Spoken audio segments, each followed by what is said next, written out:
Awesome. Well, thank you, Sherry. Welcome, everybody. It's always a pleasure to be here on our Tuesday show. Today's show is going to be a very interesting one for many of you. This is a topic of avoiding burnout and what that looks like. If any of you are somebody like me, I never really understood what it was like to be bored. Patients would tell me all the time, "Hey, I'm bored." I'm like, "Really? Like, don't you have like 10 things you could be doing or should be doing right now? How do you feel bored when, you should feel anxious that you're not getting it all done?" And so, quite frankly, I never related to people that said they were bored. I just couldn't grasp and understand it until I was disabled permanently and in a bed for 2.5 years. I understood what bored was like then. So I felt, okay, I've got my life back about 10 years ago. I got out of a wheelchair after a major disability and from an accident. And I felt like I had to make up for lost time. And so I am a workaholic by nature. And so if any of you are that type, maybe a type A personality that you're always doing something and probably putting more on your plate than you have time to do, this presentation is exactly for you. Now, my father warned me of these things pretty much my whole life because he saw my pattern of just pushing it and going, going, going. And he kept warning me, "You're going to burn out. You're going to burn out." I'm like, "Dad, I understand what you're saying. I get it. But you don't understand. I have so many responsibilities, or I need money, so I got to take on all these tasks." And he's like, "I do understand, but it doesn't take away from the fact that you're going to burn out." So it took me about, I don't know, a little over 50 years to figure this one out. And somebody else, a friend of mine, shared the same thing with me earlier this year, and for some reason, it all clicked. All the dots connected. And I think it was just a couple missing pieces of data that made me have my aha moment. So hopefully you're going to have some sort of aha moment this evening when you learn just simple truths about how we're wired and the choices we're choosing to make and how they're going to affect our short-term health and our long-term health. So let's begin. As I mentioned, this is called avoiding burnout, understanding how your body signals and how we build what we call resilience. So the definition of burnout is simply the state of physical and emotional and mental exhaustion caused by a prolonged and excessive stress. And so, we say we have a choice and we choose to put this kind of excessive stress on our lives for whatever reason. But what I want you to come away from this evening with is the importance of understanding how to prevent the end stage of burnout. Okay. And so you logically understand, oh, if I push myself too hard, I'll just kind of peter out, crash and burn.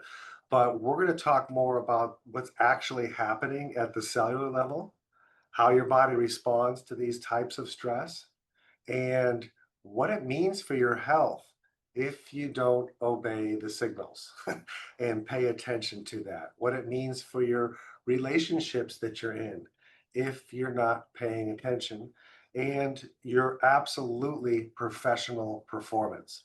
How well do you do the things you do?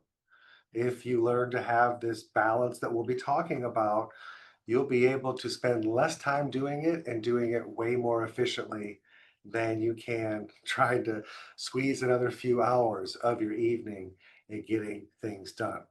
So, the concept that my father had been telling me all these years is something called the General Adaptation Syndrome. It's called GAS, and it's referred to as running out of gas. And so, this Dr. Hans Selye, his stress model was basically your body has three stages of dealing with stress. First of all, there's the alarm stage, and then it goes into the resistance and you're fighting it. and then it leads to exhaustion. And so it kind of makes sense. We don't pay attention to the warnings. Well, something usually bad happens down the road. So we're going to talk this evening and really pull together all the facts that teach you how gas relates to getting burnt out and then what we can do to actually prevent it. So at the end of the day, how many plates are you spinning? How many plates do you want to spin? This takes a lot of consistent energy. You take your focus off any one of them and it falls and crashes.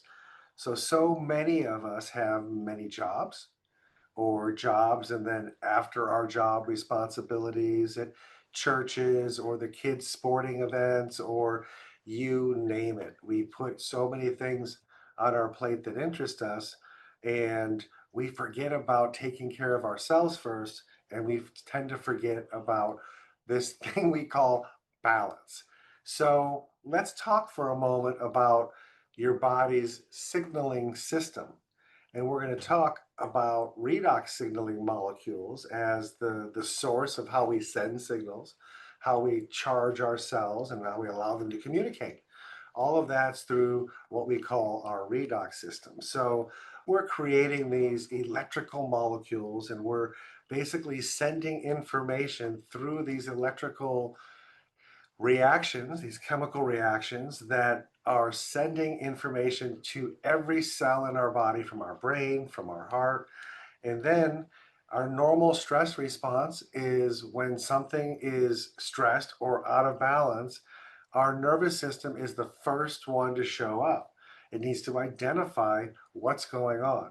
And it uses redox signaling molecules to do that, to orchestrate the whole thing, like the traffic officer that shows up in an accident that calls the ambulance to come take the injured people away, calls the tow truck to take the damaged vehicles away, calls, well, I guess the fire department's going to clean up the streets so that the debris is out of the way and so forth. So all of those calls, all of those departments that are coming to handle different things, it works the same way in your body. Redox shows up, stops the bleeding, protects from invaders to infections from getting in. And then it calls on for new tissue to come in and for the old tissue to be taken out. Same concept and same process. Well, when we have chronic stress build up, we create a major disruption in that signaling process. We can oxidize and degenerate the tissues in which we're using the neural tissues to send information, and that disrupts the proper signals that our body is trying to give us. And then there is always going to be consequences that follow by ignoring those symptoms. So let's talk about the dangers of just keep pushing it and pushing it and pushing it. What happens is you're training your body to continuously compensate for what it's trying to tell you, and you're telling it, no, we need to keep going. And so you get a signal like, oh, I'm getting a little bit tired. You say, oh no, we can't get tired. We have work to do. So you drink maybe a stimulant like coffee and you override your neurological system trying to tell you how to be balanced and you override it because you're in charge and then you have all sorts of energy. Now you're interfering with your body's healing time because you're staying up late working. And so the impact this has on all of your organs and systems is so profound. Think of it this way. You've heard of a heart rate variability, and the higher the variability, the healthier your heart is. So what that means, like let's just talk about dreaming for a second. When you're dreaming, you should have dreams that are making you excited and your heart's pumping really fast, or scared, or you're running, or something to where you have an increased heart rate. And then sometime in your dream, you're actually sleeping or dreaming or resting and relaxing, and so your heart rate will follow. So the higher the difference between the lowest of the night and the highest of the night, that's your variable. Now, all of our organs and systems are designed to constantly be flowing through variables all day long. They need to turn on and make stuff, and then turn off and rest and repair, and then get excited again, and then rest again. And so Every organ and every gland is designed to go through variables throughout the day. When it's wide open, it'll start telling you signals that it's time to stop. And we stop and then we allow that gland or that organ to rest and to heal and repair. And then we send the signals, hey, I need to get up, I need to get going. And then all of a sudden it charges those organs and cells and they turn on and they start functioning and doing what they're doing. Now, if I ignore those signals to know when to keep going and when it's time to rest and recharge, your organs and glands are going to get so frustrated with you. They're going to say, oh, well, he's not listening. So I guess we need to adapt and just run wide open with him. He's overriding the system, telling me that I'm not supposed to tell him to slow down anymore. So guess what? It stops telling you to slow down. And you think, oh, I love having all this energy and just going all day long and being a workaholic. Your organs have adapted with you, and now they're no longer going through variables throughout the day. They're just like your brain. They're wide open and they're just going to hang with you all day long. And then guess what happens? You just drop dead. Okay. Whatever organs or systems, no more warning signs. So it's going to run wide open until it just quits. Now, if it's not dropping dead, it could be your kidneys just fail. It could be your heart fails. It could be any gland or organ that's managing and running hormones and neurotransmitters and enzymes. It could fail. And then all of a sudden, you have serious health consequences that follow. So if you're not paying attention to your body's signals saying, hey, I'm running out of energy, please go to sleep, please eat some food, you're going to run out of energy, and then the cells won't be able to signal anymore. This can be a devastating health consequence for you. So when we talk about all these glands that are adapting on and off all day long, your adrenal glands are probably one of the most important. Out of all the glands, your adrenal glands are the last gland standing. Everything else will shut down and go dormant and sleep, but the adrenal glands, they're going to stay till the end, like the captain of the ship that's going to go down with the ship. So why is that? Well, these little glands, about the size of an acorn, and they sit right on top of your kidneys, like you see here in the image with the gold adrenal glands on top of your kidney. And their main response is to help you manage stress levels. Okay, they're producing things like cortisol and aldosterone. So besides stress, it's going to regulate your blood pressure. It's going to cause your blood sugar to be balanced.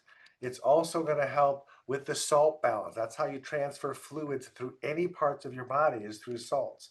It helps with water retention, and we need water to do everything in our body, including signal from our cells. And of course, it boosts our energy levels. So your adrenal glands, they're going to stay and they're going to run with you wide open until they just quit as well too. So it's important that when we're healthy, we can adapt to all kinds of stress that's thrown at us. And unfortunate things happen to all of us. And I just wish life was perfect and it could stay perfect. But the one thing that will always change is change itself. And so we need to be prepared for change that's coming. We need to build resilience in our body. We need to learn to listen to our neurology when it's trying to tell us how to behave. And knowing overall what the healthy choice is, the more you stay in homeostasis, the easier it is to stay there. And of course, the easier it is to make decisions to stay there because you really appreciate all this new profound energy that you have and how you've been able to manage stress when you're healthy. It's so much easier as to avoid getting worn out and run down and creating all sorts of other problems in your body. So we're mentioning these things called redox signaling molecules, and we're referring to it as our tissues and our cells are signaling our brain or other parts of our body that they need something to turn on or turn off or help manage and function things better. So these are molecules that we make in every cell of our body for basically two reasons: charge our cell, give us energy because everything is power.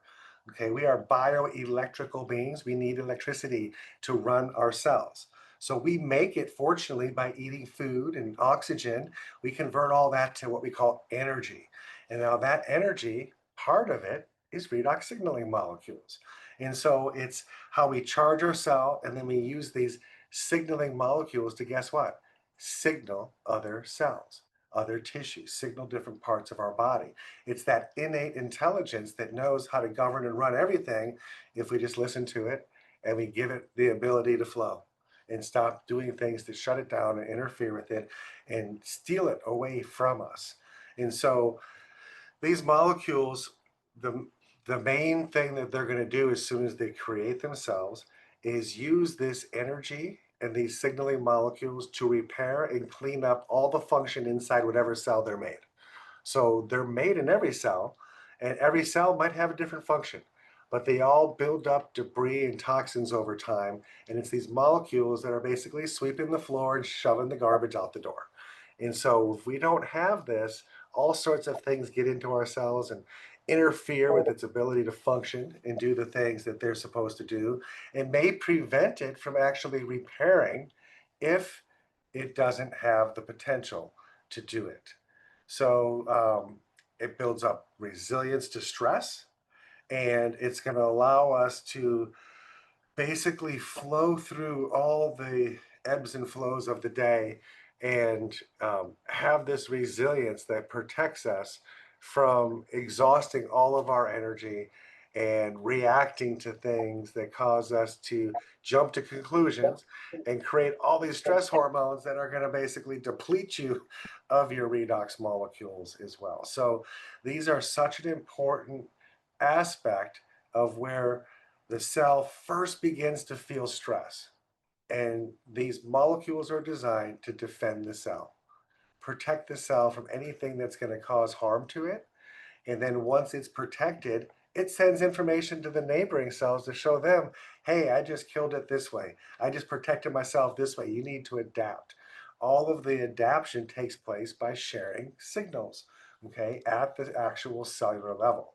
So when we talk about nerve cells or brain cells, the redox molecule is literally how we take that information and send it through our body, through these nerves, and through junctions where the nerve connects to another nerve, like you're seeing in the image here.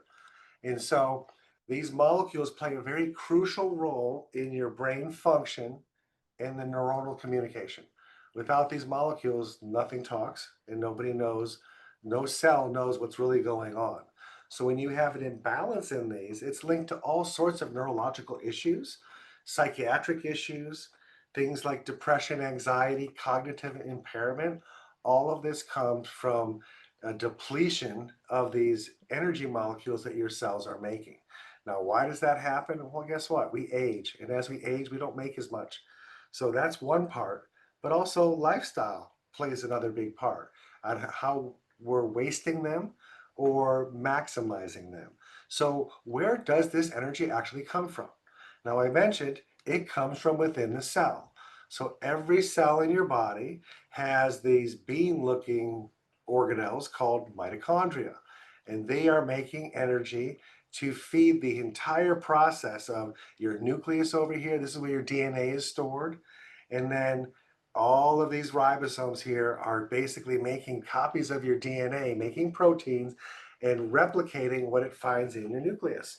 And all of these processes that are happening happen through redox signaling molecules. If you're not making the energy from these little beans, these little mitochondria, then no signaling happens.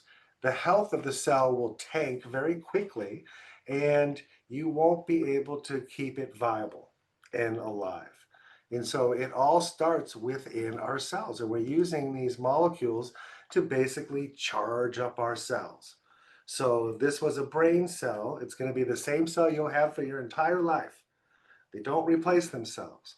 The rest of your body, it has a turnover rate. So you can start behaving and get a better version of the rest of your body just by default, giving it the ability to make a better version of that cell. In essence, you'll be a healthier person. Now, your brain cells, their job is to send information. That's all they do all day long. And when we get a good night's rest, we charge our cell. So we start out with a full battery, which looks like the cell on the left. And this image here has lots of potential, glowing bright. Well, halfway throughout the day, our cells are being depleted. And by the end of the day, we just really don't have a charge left. Now, a brain cell with no charge, nothing wrong with it, except that it's not functioning or doing anything, but it still can be healthy and it still looks the same. It's like a fancy car sitting in the garage. Oh, what a beautiful car. It's not doing anything, it's just sitting there until you put gas in it and then go drive it. Okay, so your brain cells are much the same way. We need fuel to constantly be recharging our cells. And the faster we're using it up, the more we need to make. The problem is that we're limited on how much we can make. So when we get a good night's rest, we not only get a full charged battery, but we also get a full Wi-Fi signal. When we make more of these molecules and charge up our cells, we're actually turning on the Wi-Fi. Now all of a sudden our cells can clean house, so it looks cleaner and functions better inside the cell, but it's also connecting to its signaling other cells and being able to share vital information. So here's the thing. We mentioned how we age and we lose it over time. Well, when we're young, we make more than enough. We make enough to not only make our cells shine with potential, but grow. Did you know that every 3 months or every 6 months for the first 3 years, your child will double in size? Okay. It needs lots of potential to do that. And so, fortunately, up until you're 25 years old, you're producing a bountiful amount of redox chemistry. And then we see that after 25, we start to age and we're making less and less, 1% per year for your age. So at 80, you got 20% left of what you used to make back when you were 25 or in your 20s. And so it's just simple gas mileage. Okay. If you have less, you can't go as far and you can't do as much. And that means energy in your cell, how long those cells can be sending information all day long, the how well the body's healing and repairing at night. So when we talk about sleep, it's so important because that's where we're going to recharge the majority of your cells as much as you can do in the time that you're sleeping. Now, here's an interesting fact. As a 3-month-old, they're sleeping 14 to 17 hours a day. When you're sleeping, your body's laying down new tissue. This is the time when 75% of your new cells get created and laid down. That means any time of your life, sleeping is super important for that. So if you see they have a ton of redox as a baby, and they're sleeping all these extra hours that we don't need to sleep, it's because they're growing and they're growing and they're growing so quickly. And then once we get to 25 years old, it's 7 to 9 hours of sleep is what the average human worldwide would get. We might need a little less than that if you do all the other things to keep yourself balanced. But at the end of the day, when you're 80 or 90 years old, you're sleeping 7 hours to heal the same amount. Well, you have less of a body because your body shrinks and your cells, you lose muscle mass and so forth. But you have much less redox, but it still takes you a full night to repair because things are going much slower. They don't have potential. You're, you know, 25% battery life left at best. So it doesn't act like 100% battery when it gets in there to heal things at night. So if you think about it, it's all about potential. And when we have a lot of potential, our mitochondria are super happy and they're doing the happy dance. As we get older, our mitochondria are like, well, this is all I can make at this time of my life. And I'm sorry, but that's the best you're going to get for what I'm capable of doing right now. And I hope you manage it well because I can't make any more than I'm making at this level of my life. So that's something to think about. The older we get, actually, the more disciplined we need to be with the things that we're doing that knock our body out of balance. Things like stress, things like foods, things like alcohols and smoking, and these things have much more harm as we're older because we just don't have the resilience and the potential to combat that and to bring you back to what we call balance. So it has a lot to do with your diet. I know you don't like hearing this because, many of you are probably eating things that are on the right side of this picture. Okay. And if you think about it, antioxidants are what we use to protect ourselves and to keep the charge that we have. When we have oxidative stress come in, it's just going to deplete your battery really quick. What happens when there's no battery? Well, there's no redox left in the cell. What happens when there's no redox? There's no charge. You're not talking to anybody, and it's your cell phone. And so we have a choice every single day to be the supply sergeant for our own body, to know what we have and what we're doing and how it's affecting our body.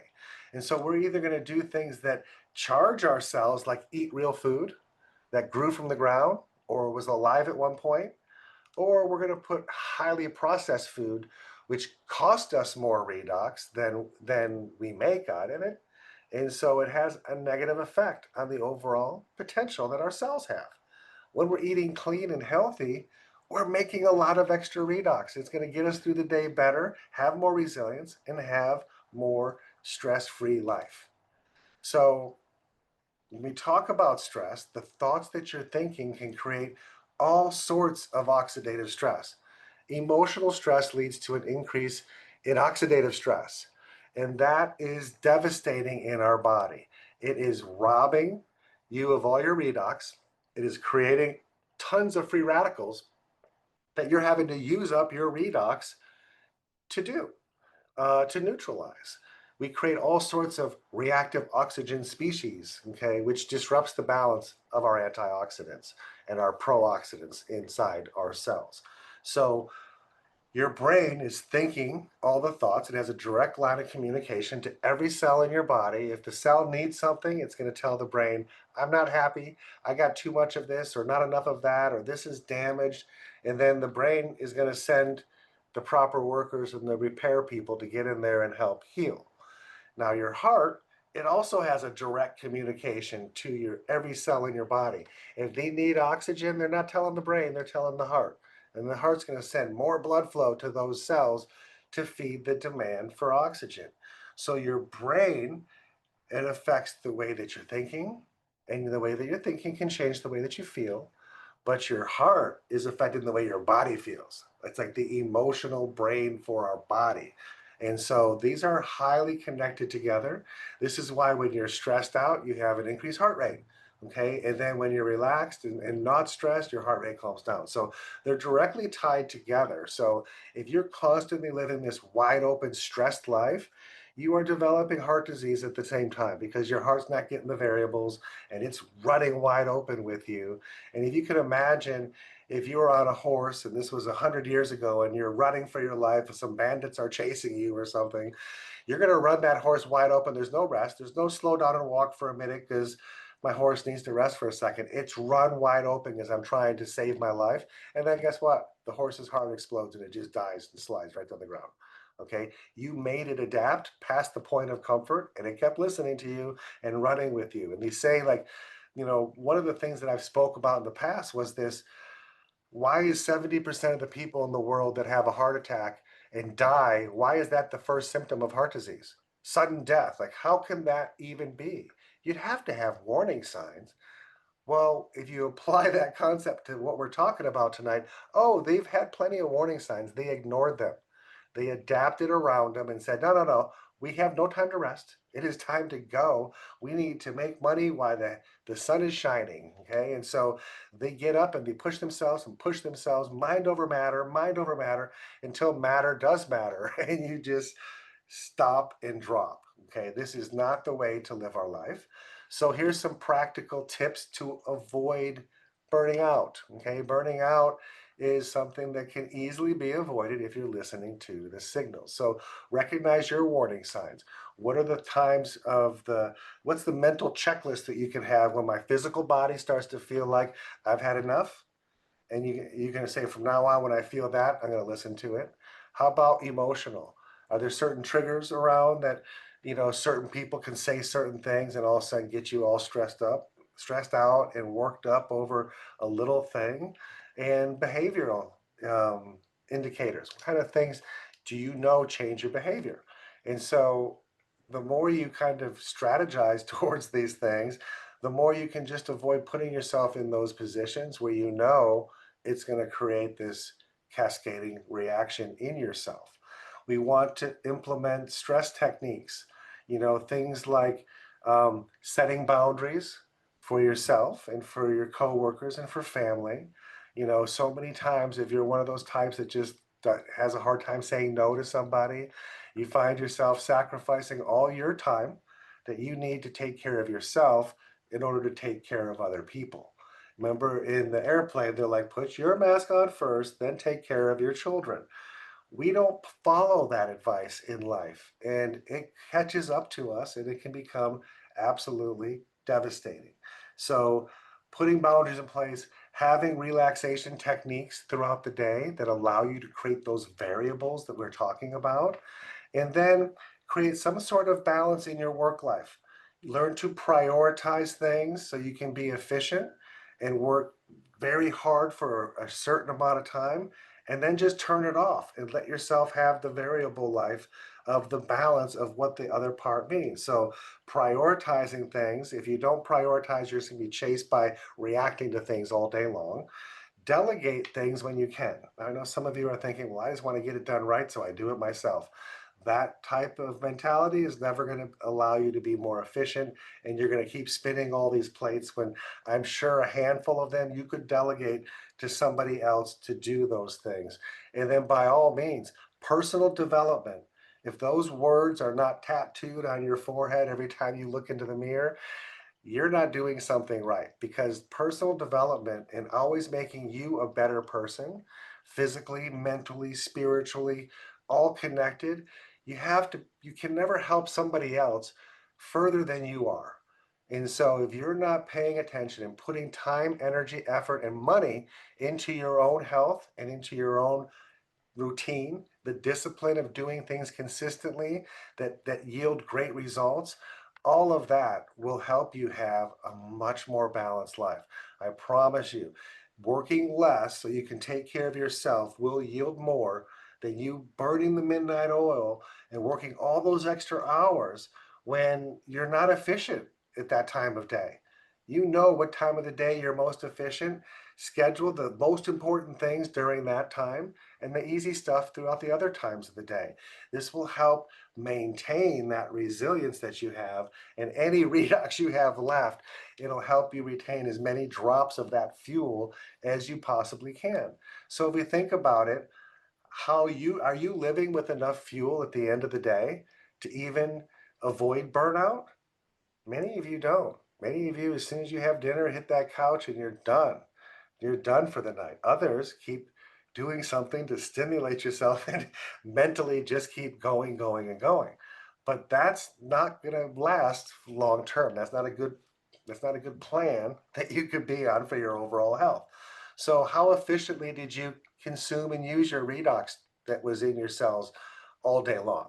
Did you let things stress you out easily and react to them and burn through a lot? Or did you take those breaks and have variables and a few deep breaths, 15 minutes of relaxation, then I get back and focused into something? All of those types of techniques are going to reserve a lot more of your redox for you. How about getting a good night's sleep? You can't go to bed completely exhausted and burnt out. You're not going to repair. You're not going to heal. That's the most important time of the day is 3 hours of sleep at night when you're in deep and REM sleep. You might need 7 to 9 hours to get that 3 hours of deep and REM. But if you don't have redox left over, guess what? You're not going to get either. Not very much at all. How about if you're sick or injured and you're healing? That's why people stay in bed all day, because they have no energy. All their energy is going to healing the body. Does it take longer for you to heal nowadays than it did maybe a decade ago? Most likely it does. And that's because we just run out of energy. And drinking coffee is not giving you energy. Drinking coffee is actually toxic to your body, and your body takes stored energy to release it to go get rid of those toxins, because that's way more important than having stored energy. So it's counterproductive. Like, that's not directly giving you energy, it's indirectly doing it through a negative way. So if we learn to take better care of our system and learn when it needs what, we might not need to be putting so many things in our body to get that extra energy. You're doing it because you just don't have it and you're not balanced, you're out of harmony, and you take that energy. And guess what? Caffeine does wake you up and gives you energy um, physically that I feel right now. So if it was my stored energy, great. I needed it, so I took it out of storage. I just took it out of my savings account and I said, I need some for today. There's a time and a place to do that. Watch it for having habits that you're dependent on these things, and without them, you don't function. That's something that you need to ask yourself.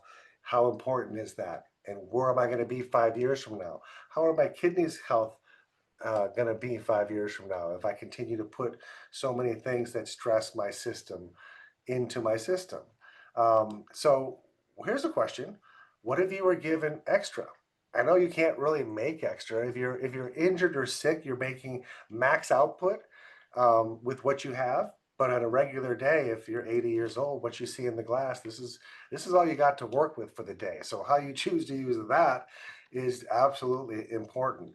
Well, what if I could give you an extra glass as if you were 20 years old again, on top of whatever you have? Wouldn't that be amazing? Well, that's what we're here tonight about. Redox signaling molecules, and ASEA is the first and only company that's ever made these molecules and stabilized them. The ones that you make are gone within a trillionth of a second. It just evaporates as fast as you get it. You use it as fast as you can. So having extra redox molecules is going to increase your potential and your resilience. It's like this anti-aging thing that turns back time and allows you to feel and act and respond to the way you did years prior. So the way it works, we mentioned that in the mitochondria, you're making all these little dots of light that are flickering everywhere, and you're using these redox molecules to basically do every function inside that cell. Well, these molecules are native to the body, which means hydrogen, oxygen, sodium, and chloride, they're all coming out of your mitochondria and they're used to create what we call saline, which is the fluid of choice to hydrate our blood. And that's why when you go into the hospital, they give you a bag of saline. Well, your body's making it already. That's why they give it to you, because you need it. However, your body doesn't make it and then unmake it. Once it takes molecules of redox signaling and structures them together, they become an antioxidant, a protein, an enzyme. They're forming all sorts of different structures in your body. And once it creates that, it doesn't uncreate it. Okay, it's going to be sodium chloride for the rest of its life.